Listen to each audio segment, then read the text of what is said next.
It's time for the Spoony One! Wrestling Show! It's time for the Spoony One! Wrestling Show! Alright, sorry I am late with this week's Wrestle.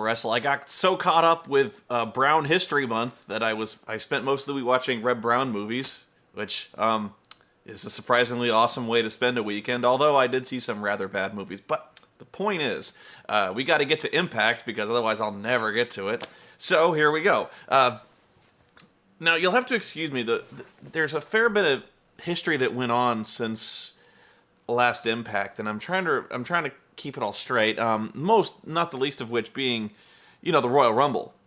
And at the Royal Rumble, there were two surprise entrants to the match. The first being Kevin Nash, who returned as Diesel, or at least for one match he did. I honestly don't know what his deal is with the company, if it was a one-time appearance or whatever.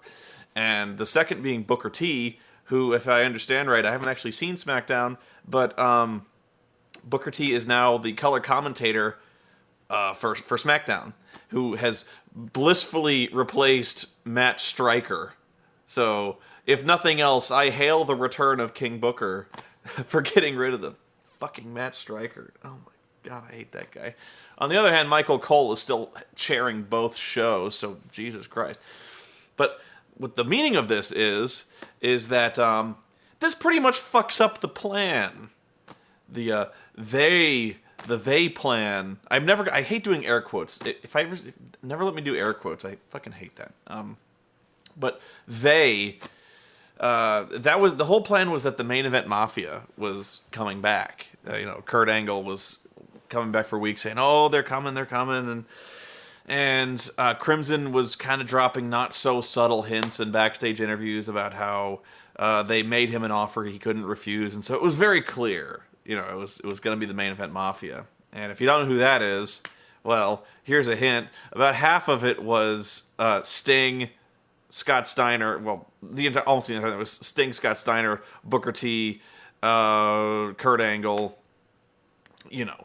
So, and Kevin Nash, obviously. So, what they would do is they would dress up in suits very nicely, and that's exactly what Kurt Angle and Crimson were doing this whole time, is dressing up in really great suits and looking really suave and stuff like that. So, with Booker and Kevin showing up and Sting probably going to the WWE, although he hasn't shown up yet.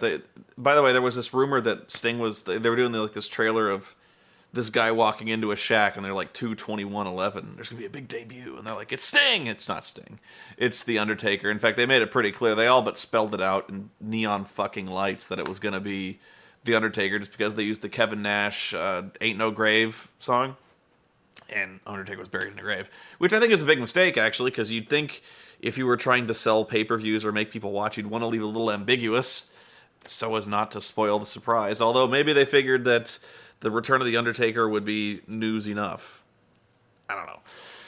So, what really slayed me about this was the fact that Dixie Carter, I remember Dixie posted on her Twitter this link to a video saying, "Don't assume anything," in all capital letters, to which I very snarkily and childishly replied, "Don't expect anything." And that video was, I shit you not, It started off with the main event Mafia theme and the entrance video, and it said "They are coming," and it shows the main event Mafia video, and then all of a sudden it goes to static and it crashes and it shows this post-apocalyptic wasteland, and it's psych, it's not really them, don't assume anything, but they're still coming. It's so not these guys, it's so not the main event Mafia. Dixie had always, she passed it off her complete failure to secure these guys under contract for a storyline these guys were written in was totally intentional. So she swerved us. It's the ultimate swerve. God, I gotta love Dixie's talent for self-deception. I guess where I put in that same position, it would be impossible for me to put in that position, because if I had written a storyline with 4 fucking major wrestlers, I might have signed them to contracts first, but I guess had I been put in that position and I just forgot, I was just too stupid, I guess I would have tried to cover it up as well. I don't know. So, very long story coming to a head. Bischoff comes out with all 37 members of Immortal. Actually, it's 10. But he comes out and he calls Scott Steiner out. And I have a real fondness for Scott Steiner. The guy sucks right now. The guy is beyond washed up. The dude is still jacked up beyond belief. But I have a real respect for a guy who comes out wearing chainmail. He didn't do it this week, but when he comes to the ring for wrestling, he comes out rocking the chainmail coif. And he calls himself Big Papa Pump, which I think is just the greatest wrestling name of all time. I have no idea what it means, except maybe for, like, pumping iron. Or, God help me, I don't want to think about what else it could mean. So, Scott Steiner comes down, and for Scott Steiner, cuts a very boring promo for him, because usually he's much more insane. And so Bischoff kind of runs what's funny was, okay, this actually really made me laugh, was Bischoff comes out and he goes, Scott, there's no such thing as they. You know, this whole thing is just, it's lies. Kurt Angle is just playing us and you're playing us. You're trying to make us worried and we got nothing to worry about. There's no they. So he says, you know, you made us think, you made us think one thing, and trust me, I've been on the phone with these guys. I've been on the phone with Sting, and Sting's not coming. Booker T, who the hell cares what he's doing right now? Who the hell cares? I think Booker does, because he's on the biggest wrestling program, and he's on TV rather regularly on a job he doesn't have to wrestle at, and he's probably getting paid a lot of money, but whatever. So he goes, Kevin Nash. He starts off with Kevin Nash. He goes, I talked to Kevin Nash, and you know what? Kevin Nash, he's a smart guy. He did the right thing. I told him, do what you got to do for your family. He's like, go get your action figures, go dye your hair, go be on TV, you know, rake in the money, whatever you want to do. He was a smart guy. He took the money, which to me, I was like, I love how they do this. I love how Kevin Nash is the smart guy. He took the money. He took the fame. He signed on for a much better promotion. That's exactly what Eric Bischoff is saying. He goes, Kevin Nash did the right thing. He says, because apparently TNA is Bush League. You know, TNA doesn't pay shit. TNA, that's the dumb move. Coming back to TNA was the dumb move. Kevin Nash is a smart guy.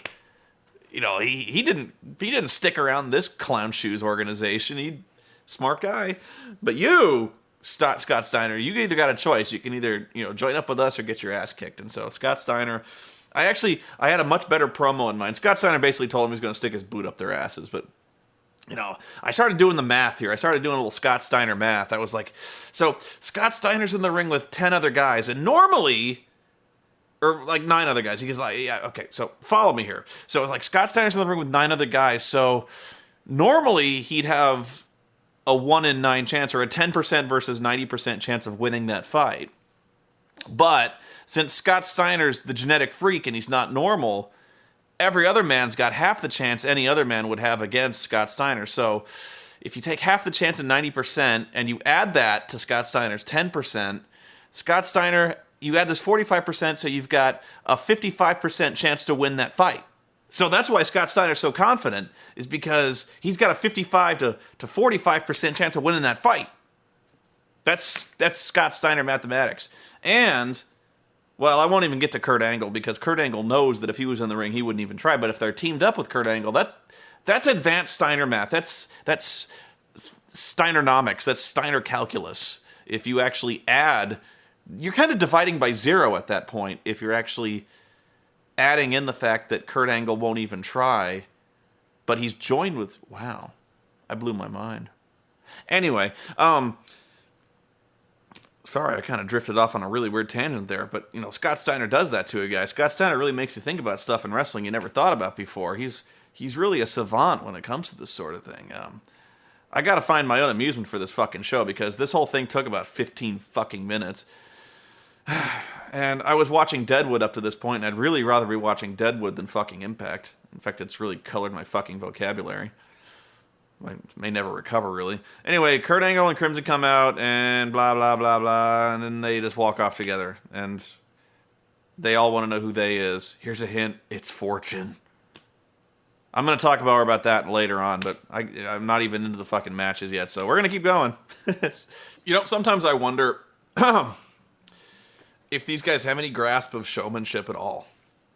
And I'm not even going to talk about the match that kicks off the show. But let me put it this way. Well, I'll take this from both perspectives. You're a family, you're taking your kids down to Orlando to see the Universal Studios thing, and they go, we want to see Impact. We want to see TNA Impact because I really like seeing all the X Division guys. And I really like seeing Kurt Angle, and I like seeing dudes like Sabin and Shelley and Amazing Red and all those guys who like to flip around the ring, and they're really exciting. And you go, yeah, that's a great idea. We'll go see Impact. That's a fucking good idea. Let's do that. So you drive all the way fucking down to Orlando. You get there, you pay your... I don't even know if they charge ticket prices. Probably not. But you made the trip down there. You're like, thanks for coming, everybody. We're going to kick off with 10 minutes of talking. And our first match to get you all fired up and excited is Inc. versus Gunner and Murphy. Oh. I honestly started drowsing off the instant those guys started walking down the fucking ring. Gunner and Murphy. The heel security guys. That's you're booking the show, and you're like, how do we... Could you think of a better way to make your audience not care? Like, if you were trying to poison the audience for the entire show by starting off on the wrong foot and just putting them to sleep immediately. Talking, and then Gunner and Murphy. They had a shitty match, period. But, like, it's almost like they want the audience to hate the show. Yeah, that's why this is very simple. You put an exciting match at the beginning of the show to get people excited about the show. You got to get people fired up. Otherwise, you get them pissed off that they made the fucking trip and paid the $8 for fucking hot dogs and sat in the fucking chairs, and then you reward their patience with Gunner and fucking Murphy. I didn't even talk about... They said, like, Jeff Hardy is all pissed off backstage. He wants his title back, and he was like, you promised Hulk Hogan would be here. And Eric Bischoff's like, I know, but Dixie paid off the judges. And she got a continuance. Of course, because Dixie promised last week that we would have this whole thing wrapped up by today. Hulk Hogan's, like, so she made a direct promise to the audience. Dixie Carter, the babyface, made a direct promise to the audience. This whole thing would be taken care of. She would have control of her company by this week. And now, that's bullshit. Hulk Hogan's not here. Nothing's been resolved. And in fact, the whole storyline is being put on a continuance, so there's no end in sight. Good job. And so, by the way, you know, what better way to poison your crowd by promising, you know, people went to this show, people tuned into this show.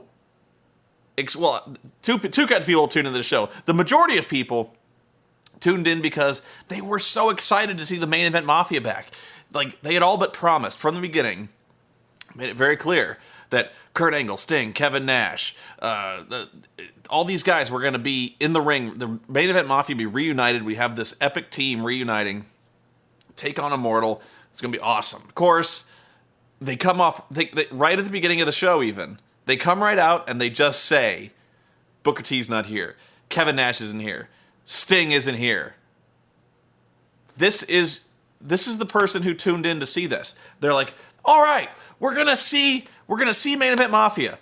Then Bischoff comes on. Sting's not here. Kevin Nash isn't here. Booker T isn't here. This is your average audience member. Oh. Am I wrong? If you're gonna do that, just make it a swerve. Like, don't just come out and say that. Like, I guess I admire the honesty, but Jesus Christ, you couldn't have sabotaged your own show and your own ratings anymore if you just stuck a fucking shotgun down your balls. Ugh. I can't remember. Oh, and we're in so much trouble. There's going to be a recurring segment through this whole show where it's called, like, TNA Cribs, where basically we go to the Jarrett's household, and they're gonna, like, basically they're gonna talk shit about Kurt Angle, and they're gonna drag the kids into it. So there's like Karen starts talking about how much happier she is with Jeff, and how much a better father Jeff is to her kids than Kurt was, and I'm already just really fucking disgusted. We gotta move on. Alright, I am this fucking close to just shutting the program off because I am so disgusted at this shit. First thing they do. They have to explain the continuance. So, Taz and Tenay are at the booth, and they go, "We sent Christy Hemme to Dallas. So we're going to go to her live in Dallas to tell us about the continuance." And they cut to the shot of a courthouse in Dallas, Texas.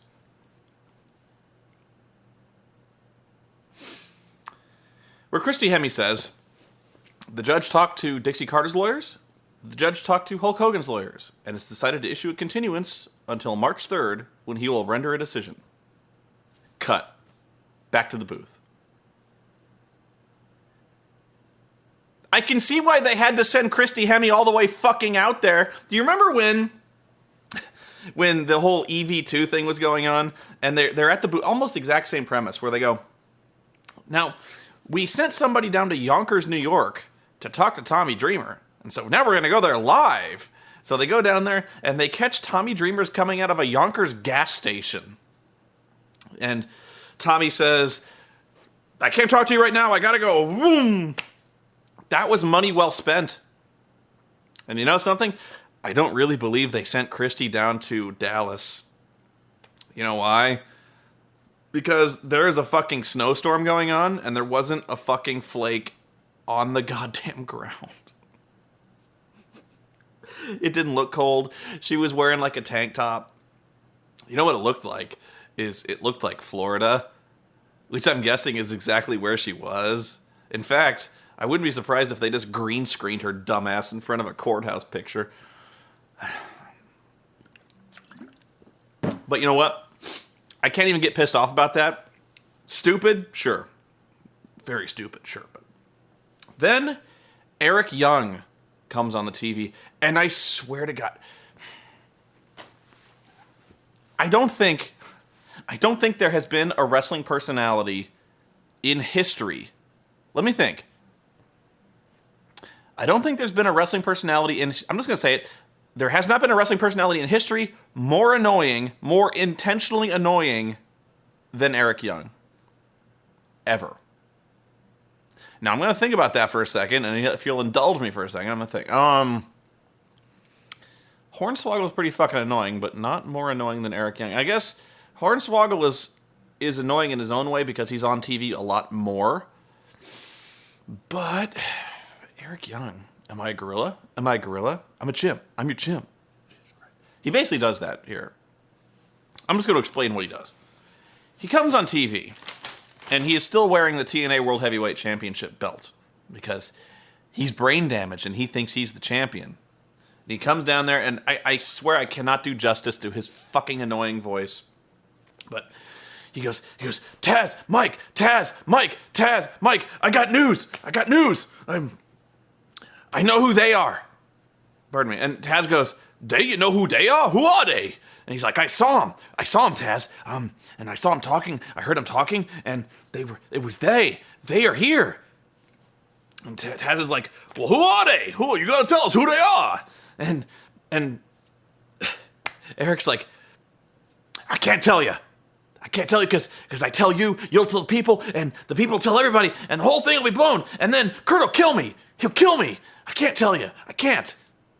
Well, bye. And he leaves. God damn, I hate this guy.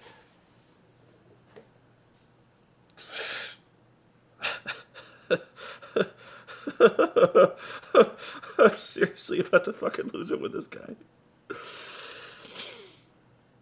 Basically, they had Eric Young come out for 2 minutes, talk like a fucking chimpanzee, and then say, I know who they are, and Taz goes, who are they?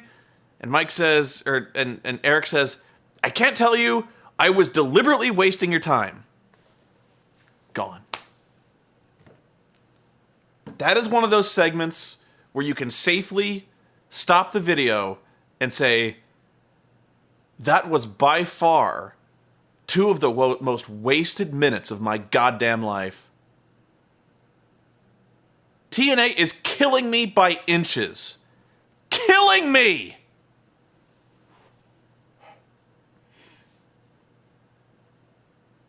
He is so fucking annoying. His gimmick is offensive. It's cartoonish. It's dumb.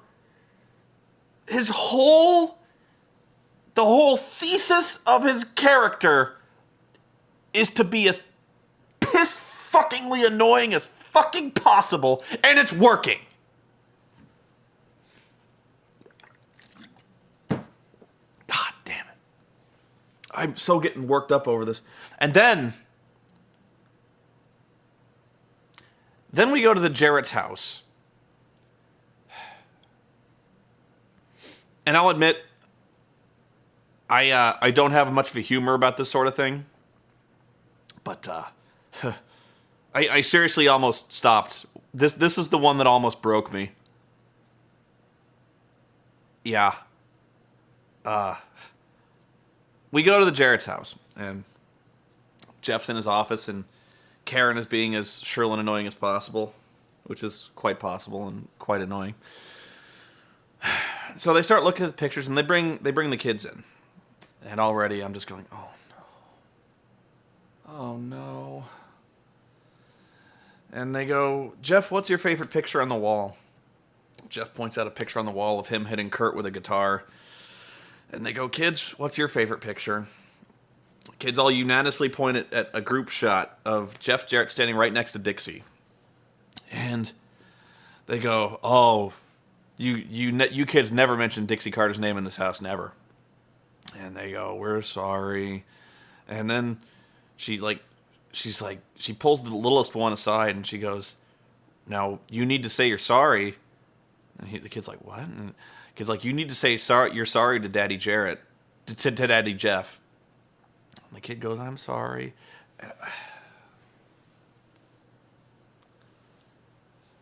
Okay. Humor officially over. I am, this is me legitimately disgusted. I guess I'll just say it. There's kids involved here. There's legitimate childhoods being, made mockery of on TV, and so it's. I guess I'm saying it's okay when the adults are getting together and if they're willing to be adults and kind of make theater of their divorce, like Ric Flair does it all the time.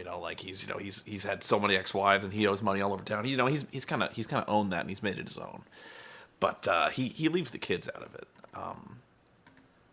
They're putting the kids out on parade, and they're basically making one of the most painful experiences a child could possibly endure. And I was very fortunate. My parents stayed together. I was raised in a very nice household, and but I can only relate. I can only relate to the number of people who have grown up in a family that's been divorced. Who's had to basically live between two households, and who. And especially those people, and I guess some of those were kind of amicable splits, but, there's a lot of abusive relationships, a lot of emotionally manipulative relationships, and this is creepy. This kind of goes. I actually don't have much of a line when it comes to black humor.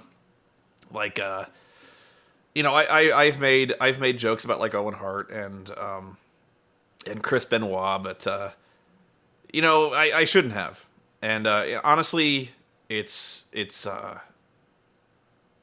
guess maybe the way I justified it to myself is the fact that those people are dead, and so at some point you kind of have to move on. I know if you're offended by that, and I kind of offend myself on that score, but they're dead, so it's kind of over. if I'm making any kind of sense. But with the kids, there's like 4, 5, 6 kids involved in this, and they're still around. And this is still, I don't think they even fully understand exactly what's going on. In fact, watching their faces, it's pretty clear they don't. They don't understand that, mom and dad aren't together anymore, and now Daddy Jeff is here, and so, these kids are really big. This is cruel. This is sick. This is honestly, I like I said, I've joked about this before, but really, I have to ask: have you no shame? Really, is there no depth to which this show will not sink? And it's... I might have to take a break from the show and just get up and walk around, because I've known people who had broken homes, who the parents were trying to play one against the other, and shouting matches over the phone and shit like this. And I'm guessing it's not like that for the Jarretts and Kurt Angle, but this is damaging. This is damaging shit. Could you imagine being old enough to comprehend what's going on? 10 or 11, and your divorced parents want you to get in front of a camera and basically make a joke of your blood parents, hating each other, and putting a clown nose on yourself and pretending like it doesn't bother you.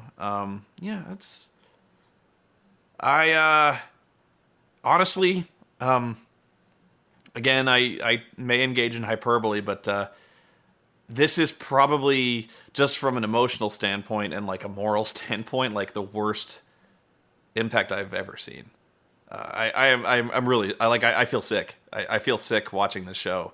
And I know, okay, I know a lot of people are saying you take this shit way too seriously. And yeah, on this matter, yeah, I do. I do. This is just, there's a lot of pain here. There's, and pain I don't think we've even experienced. This is pain in potential. These kids are going to look back on these tapes and oh my God, what did my parents do to me? This is how you fuck a kid up for the rest of his life. Short of molesting the kid. This is how you do it. This is how you fucking warp a kid. And you're watching it. You're watching it on TV, and it's supposed to be funny, and it's not funny. That's all I got.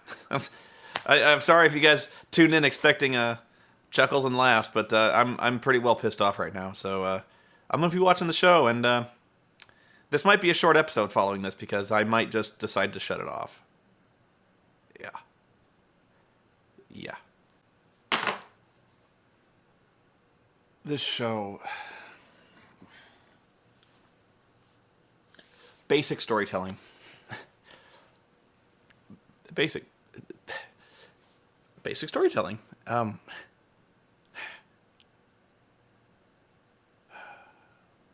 Okay.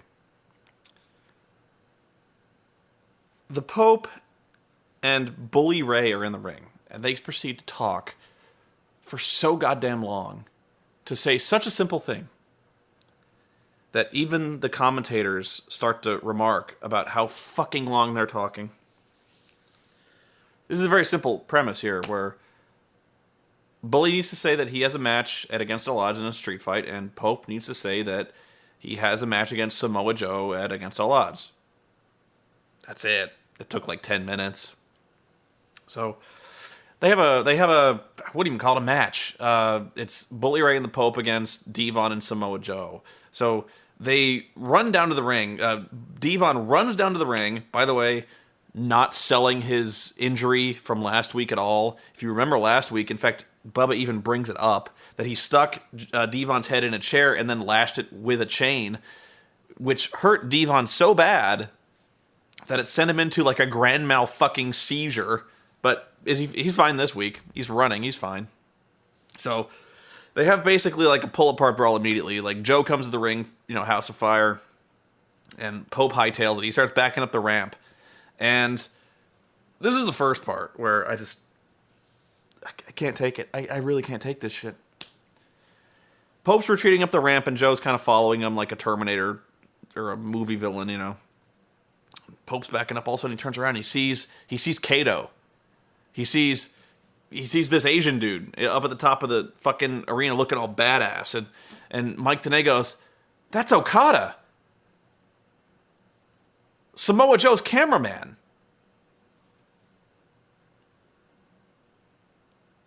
Who the fuck is Okada?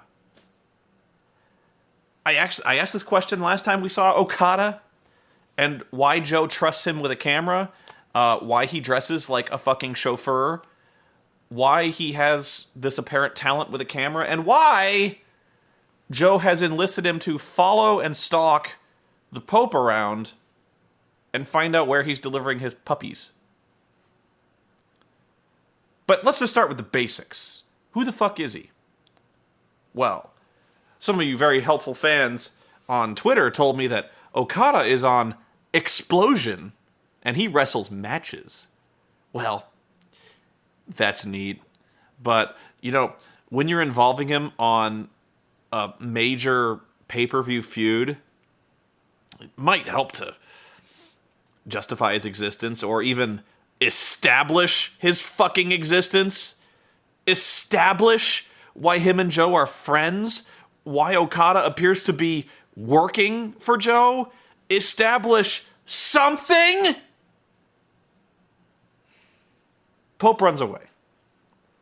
Devon and Bubba have a brawl, and eventually security comes and breaks it up. Bubba gets up and he's all beat up. He's like, oh shit. He grabs a beer from someone in the audience. He takes a big gulp of the beer and throws the beer in one dude's face and spits what's in his mouth at another guy. And these two guys are both black. And these guys, he actually gets them good. Like, boom, poo, and he nails the both of them. And my immediate question is, who the fuck was that he spit beer in their face? And Tenay just says, that's Devon's sons, isn't it? Terrence and Terrell? I don't know. Is it? Basic storytelling.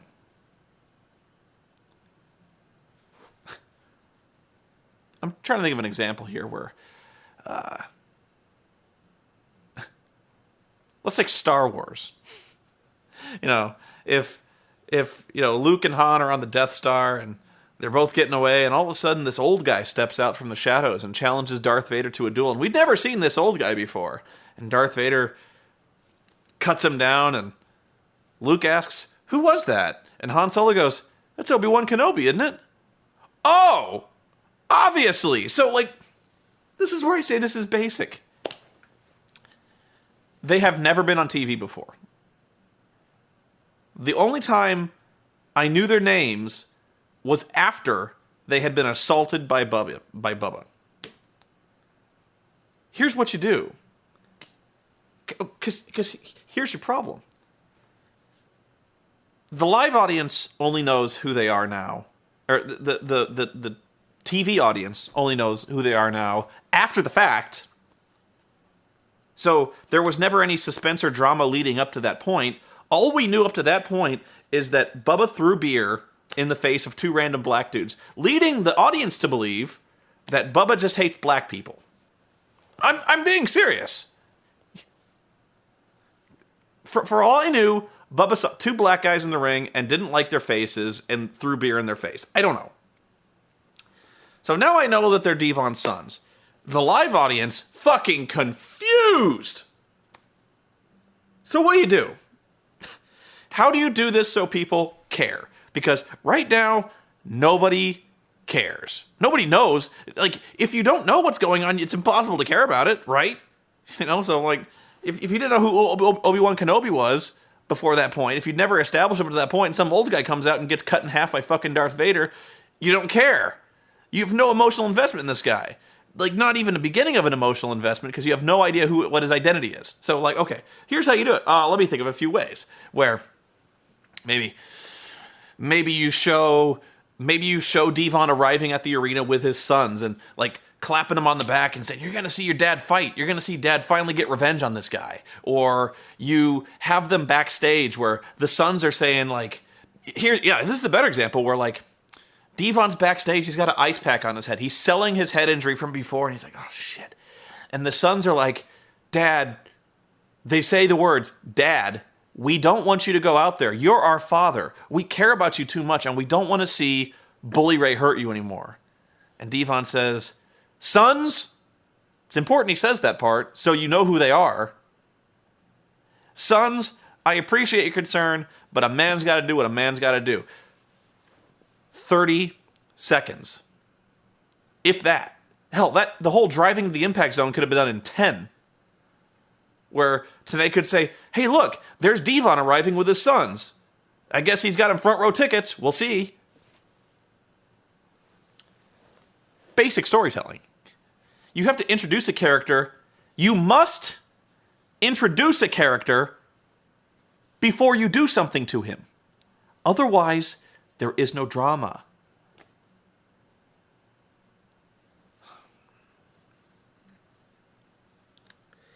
This show fucking hurts.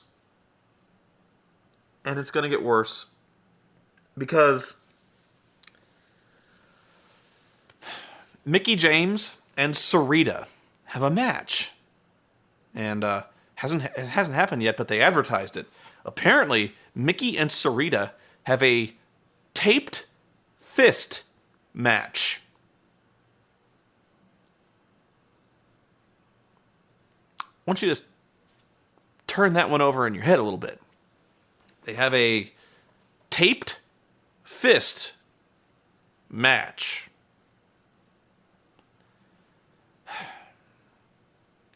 Okay. Why? Why? Why? These guys are talking for so fucking long. It's like Anderson and Jeff Hardy in the ring, and they've been there for like 10 minutes. Why can't they just wrestle?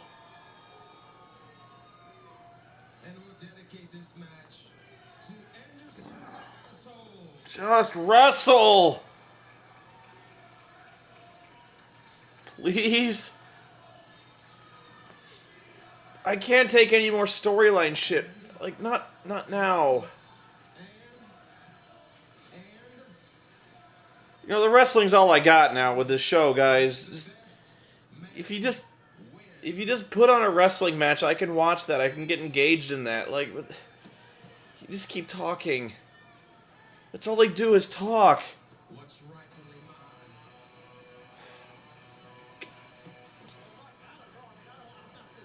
I don't know if I'm gonna make it.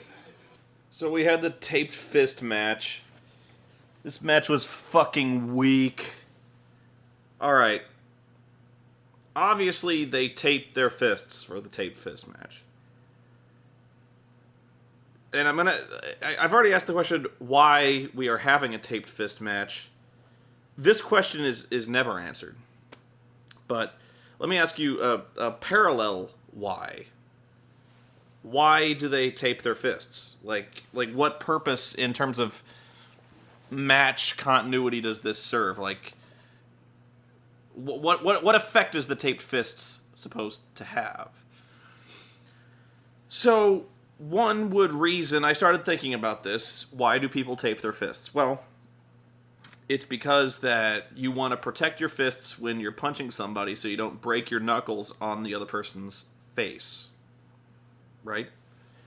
So, I'm not being funny, I'm trying to figure this out. So, why then do we have a taped fist match wherein I'm guessing the whole objective of this is to encourage direct closed fist shots to the face, and then they proceed to have a match wherein they basically never throw a single solitary punch to the face.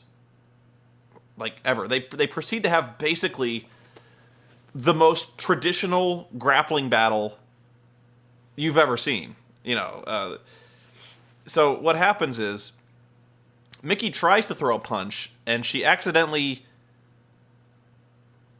in terms of the show, she accidentally punched the ring post. She never even came close to punching the ring post, but they pretended like she did. So Sarita then proceeds to work over the hand that she injured on the post. And you're like, okay, fine. She's trying to get a submission here. But just as soon as she starts doing that, Taz pipes in and says, the only way you could win this match, the only way you can win a taped fist match is by knockout. So why is she working the hand? Why is she throwing Mickie into arm bars? This is never explained. And if you can only win by knockout, why then was the referee counting Mickie out when she was outside of the ring? Again, this is never explained. So then I started noticing some really weird stuff was going on during this match, where Sarita starts, like, she's working the arm, right? So she's got her in an arm bar, like Mickey's down here. She's got the arm locked up, and then she would raise her fist, like at the end of Karate Kid 2, like live or die, man. And like she pulls up her fist, and then she's like, I'm not doing that. And then she'll like suplex her, and then she'll raise her fist up in the air like she's gonna punch her on the ground, and she's like, nah. And you think I'm gonna get like once or twice? No, she does this about 10 times. Where like she has a position of advantage over. She's got her on like a headlock, and she's like, I could punch you right in the fucking head right now, and she just doesn't do it. So I'm led to start guessing some other things about. Well, first off, why she's doing this. Like why does she not just punch her in the face with her taped fist? I don't know. Like I really don't understand the psychology here. In a match that encourages punching people in the face, a match that only ends allegedly by knockout. And by the way, this stipulation where the match can only be won by knockout was not explained by Jeremy Borash when the match began. It was not explained by the referee. And in fact, I don't think it was ever explained to the live audience. So when the match ended by knockout, nobody knew what the fuck happened. Like, and honestly, it was such a throwaway line by Taz. If you weren't listening at that exact moment, you'd have missed it. You know, you would have never caught up on that score. So she's like, she keeps raising her fist like she's going to hit her, and then just doesn't. She's going to keep working the hand. So I'm guessing they were trying to put forward the idea that Sarita wanted to punish Mickie James, like inflict more damage on Mickie before the match ended. But again, I don't understand why this is. Like, if you want to hurt Mickie, punch her in the fucking face and then hurt Mickie. Wouldn't it be way easier to hurt someone who has been knocked out? And they've never established why Sarita hates Mickie this bad. Like, why Sarita wants to injure. I mean, I'm sure they don't like each other in storyline, but why they've had this hatred apparently where Sarita has to just inflict torment on poor Mickie. It's never explained. So what happens is we have not yet actually seen a successful punch to anyone's face, and I never understand this. Why on TNA Impact the women's match is, if not the longest match on the show, it's close. They give the women's matches like more time than any other match. And I didn't clock it, but I'd almost be willing to bet, like, if you clock the title match on later tonight, that it gets as much or more time than the world title match. I'd be willing to bet you that happens. So these matches are never good. Mickie and Sarita are probably the two best wrestlers you got in there, and that really, by the way, fucking sad. So Mickie finally gets the advantage. She slides between her legs on, like, whatever. And then she spins up and punches Sarita in the face with the left hand. And she goes down like she's fucking dead. Like she's knocked out cold. Mickie goes for the cover, then realizes, like, the ref, I think, just kind of scares her off. Like, you're not supposed to do that. Like, it lifts her hand and then drops her hand and goes, she's out. It's over. And then Mickey wins the match that way. So, like, again, if you weren't told that you win by knockout, you see you get punched in the face one time, get knocked out, and the ref checks her, she's dead, and then rings the bell, and you're like, what the fuck? What the fuck is this? So, and again, now, here's a corollary question to the why. Why, in a taped fist match, does one punch knock you out? One would think that in a wrestling business where closed fist punches to the face are commonplace and which fail to knock people out on a routine basis, like virtually in every match you ever see, there's closed fist punches to the face that don't knock people out. Why then, in a taped fist match, does a punch with a taped fist hurt more? I would think a taped fist punch would hurt less. Slightly less, but less. And then Madison Rayne comes to the ring and knocks Mickey out with her loaded glove. She has a loaded... So I guess that's what they were trying to go for, was to hint at the loaded glove with the taped fist match. Like, eventually they're going to have some match where they're both going to have, like, taped fists or gloves or something like that. I don't know. But if you're going to do that, what does Sarita have to do with this? Why is Sarita in a taped fist match?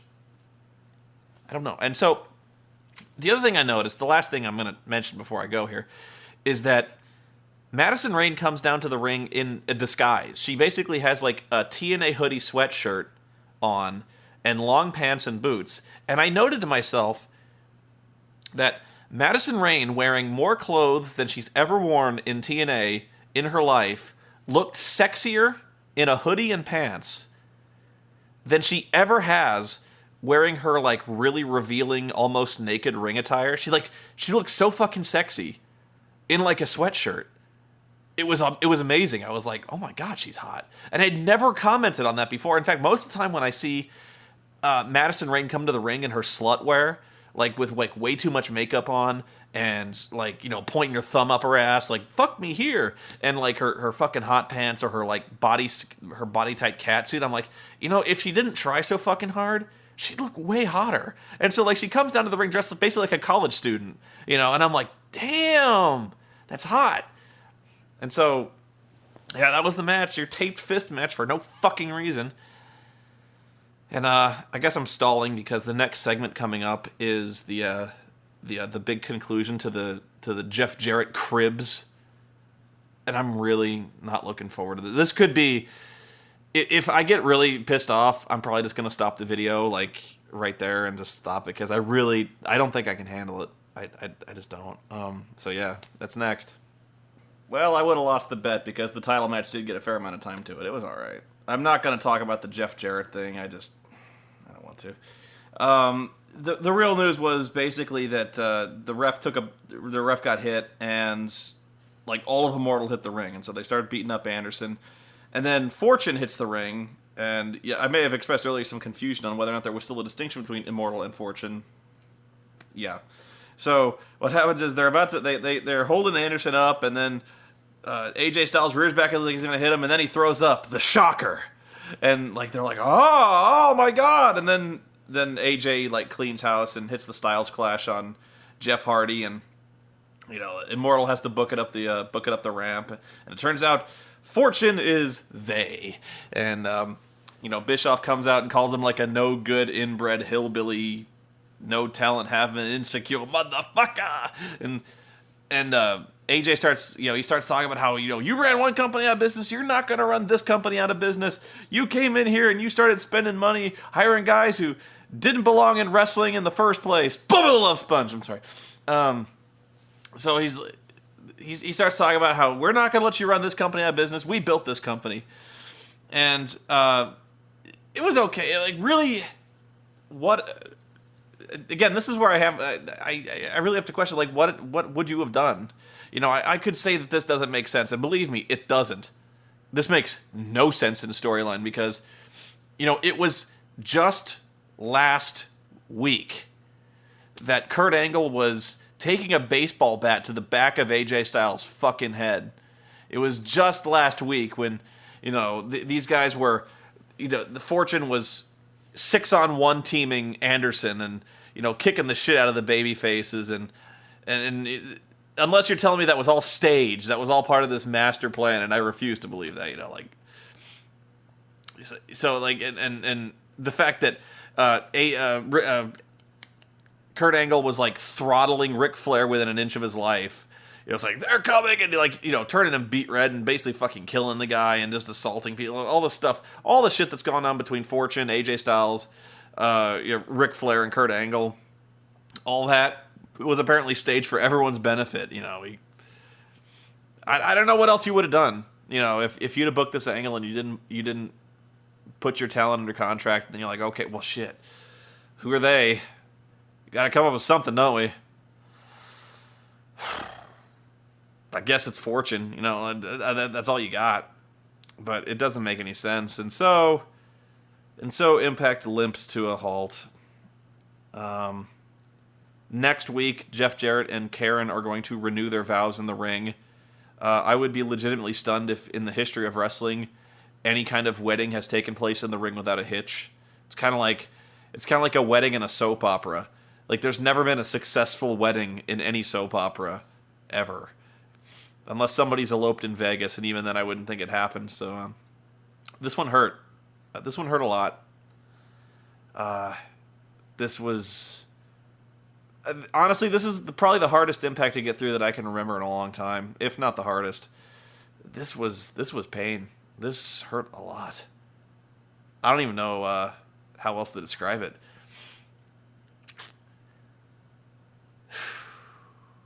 That's the show, guys. Have fun.